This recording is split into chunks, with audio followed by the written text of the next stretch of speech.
Hello, അപ്പോഴേ കുട്ടികൾക്കൊക്കെ ഇഷ്ടപ്പെടുന്ന തരത്തിലൊരു ഗോപുര സാൻഡ്വിച്ച് ഉണ്ടാക്കിയാലോ. അപ്പോൾ കടയിൽ ചിക്കൻ കൊണ്ടുവന്നിട്ടുണ്ടാകും. അതിൽ നിന്ന് 5-6 പീസ് ഞാൻ അടിച്ചു മാറ്റിയിട്ടാ. എന്നിട്ട് ഉപ്പും കായം തേച്ചിട്ട് വറക്കാനിട്ട് വെച്ച്. പിന്നെ ഞാൻ ഒരു പാക്കറ്റ് ബ്രെഡാണ് വാങ്ങിച്ചത്. ഇതൊന്ന് ആവിയേറ്റെടുക്കണം, എന്നാലേ നല്ല സോഫ്റ്റായിട്ട് കിട്ടുള്ളൂ ഈ ഒരു സാൻഡ്വിച്ച്. ഇനി കുറച്ച് പച്ചക്കറി വേണം. അപ്പോൾ ഞാൻ ക്യാരറ്റും കേബേജും സവാളയും മല്ലിയിലയും കൂടി പൊടിപ്പൊടിയായിട്ട് അരിഞ്ഞത്, പിന്നെ ചിക്കൻ ഫ്രൈ ചെയ്ത് അതും പിച്ചിക്കീറി എടുത്തിട്ടുണ്ട്. പിന്നെ 2 മുട്ട പുഴുങ്ങിയതുണ്ട്, അതും കട്ട് ചെയ്തെടുത്തേ. പിന്നെ ഞാൻ മുട്ട പുഴുങ്ങിയെന്ന് വെച്ചിട്ട് മയോണൈസ് ഉണ്ടാക്കിയായിരുന്നു കേട്ടോ. അപ്പോൾ അതിൻ്റെ വീഡിയോ നേരത്തെ അപ്ലോഡ് ചെയ്തിട്ടുണ്ട്, കാണാത്തവരൊന്ന് കാണുക. പച്ചക്കറിയിലേക്ക് മയോണൈസ് മിക്സ് ചെയ്തതിന് ശേഷം ബ്രെഡ് ഇതേപോലെ ഒന്ന് വെച്ച് കൊടുക്കണം.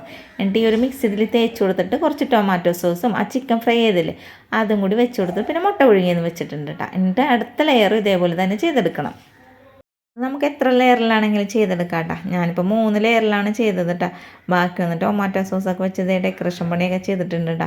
ഇത് കാണുമ്പോൾ തന്നെ കഴിക്കാൻ തോന്നണം. അതാണ് നമ്മുടെ സാൻഡ്വിച്ച്. അടിപൊളി ടേസ്റ്റായിരുന്നേ.